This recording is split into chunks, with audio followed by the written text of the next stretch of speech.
SDM 5 घंटे बाद पहुंचा है, एडीएम 7 घंटे बाद पहुंची हैं।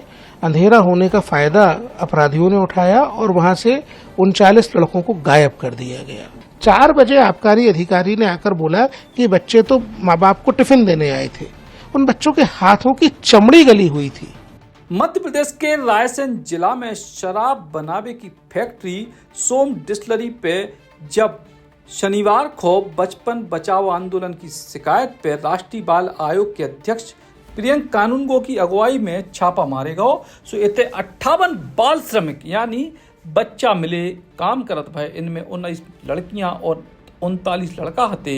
ई मामले में सख्त कार्रवाई करी मध्य प्रदेश की सरकार ने तत्काल प्रभाव से मुख्यमंत्री डॉक्टर मोहन यादव के निर्देश पे प्रभारी जिला आबकारी अधिकारी कन्हैया लाल अतुलकर और विभाग के 3 उप निरीक्षकों को निलंबित कर दो गो। कड़ी कार्रवाई के निर्देश दिए गए। लेकिन एक नई कहानी सामने आई और कहानी के तहत सोम डिस्टिलरी के प्रभारी जिला आबकारी अधिकारी कन्हैया अतुलकर कह रहे हैं कि ई कार्रवाई के दौरान जो बच्चा इतने मिले वे बच्चा इतने मजदूरी नहीं कर रहे थे बल्कि इतने काम करने वाले अपने माता पिता को टिफिन दवाई दे आए थे। एक तरफ तो जो बच्चा होते मिले उनके हाथों की खाल तक उधड़ी थी।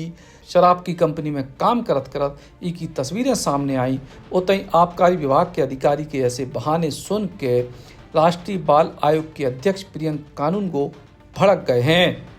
बच्चों के संरक्षण के दृष्टिकोण से जो कानून है उनकी मानक संचालन प्रक्रियाओं का पालन इस प्रक्रिया में स्थानीय प्रशासन द्वारा नहीं किया गया।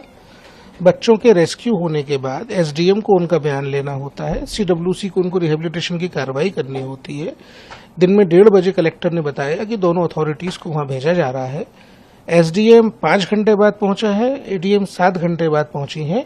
अंधेरा होने का फायदा अपराधियों ने उठाया और वहां से 39 लड़कों को गायब कर दिया गया। और अब इसमें कन्विक्शन कराना इसलिए प्रॉब्लम की बात है क्योंकि बच्चे हैं ही नहीं। अब ये बच्चे किसी के किडनैपिंग के अंदर हैं, किसी के एब्डक्शन में हैं, किसी के एल्यूरमेंट में, पता नहीं। लेकिन जो मानक संचालन प्रक्रिया वो कहती है कि तत्काल बच्चों का एसडीएम के समक्ष बयान कराया जाए और ये बॉन्डेड लेबर हैं, ये किन परिस्थितियों में काम कर रहे थे वो कानून के तहत कागज पे आना चाहिए। तो वो तो इन्होंने किया नहीं और उन्होंने पूरा रूम दिया उनको। इसमें जो एफआईआर हुई वो जमानती धाराओं में की गई, जबकि जो कानून है, जो प्रधानमंत्री जी ने बच्चों को नशे से बचाने के लिए, इस तरह की गतिविधियों में लगाने से बचाने के लिए जेजे एक्ट में प्रावधान करवाए हैं, धारा 78 जो नॉन वेलेबल ऑफेंस बनाती है उसका वो धारा एफआईआर में लगाई नहीं गई। ये भी गलत है। इसके साथ साथ जो सबसे बड़ी बात है, बच्चों को जो 5 से 10 लाख रुपए के बीच में अलग अलग प्रकार का मुआवजा, कंपनसेशन, बैक वेजेस मिलना था, अब वो नहीं मिल सकेगा क्योंकि 60 गांठ के तहत ये काम किया गया। 4 बजे आबकारी अधिकारी ने आकर बोला कि बच्चे तो माँ बाप को टिफिन देने आए थे। उन बच्चों के हाथों की चमड़ी गली हुई थी। तो अब इस पूरे मामले को खुर्द-बुर्द करने की तैयारी की जा रही है।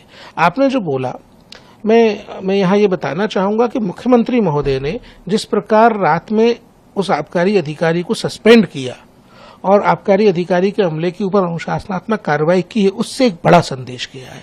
उस बड़े संदेश का परिणाम यह है कि आज सुबह से वो लोग बच्चों को ढूंढने में लगे हुए हैं। मुख्यमंत्री बेहद संवेदनशील हैं। अन्य राज्यों के मुख्यमंत्रियों को, अन्य राज्यों की सरकारों को मध्य प्रदेश के माननीय मुख्यमंत्री की संवेदनशीलता का अनुसरण अवश्य करना चाहिए। बच्चों को लेकर के वो काफी गंभीर है। फिलहाल इन बच्चों की तलाश जारी है और अब देखने जोई है कि आखिर ये पूरे मामले पे आगे और क्या कार्रवाई होती है। Eklavya University The Move will guide you towards a bright future. 28 acres of lush green campus, largest campus of Bundelkhand, experienced and dedicated faculty. 50 future-ready courses taught in 12 different schools, separate courts and ground for sport, fully equipped lab and workshop, safe and fully equipped separate hostel for girls.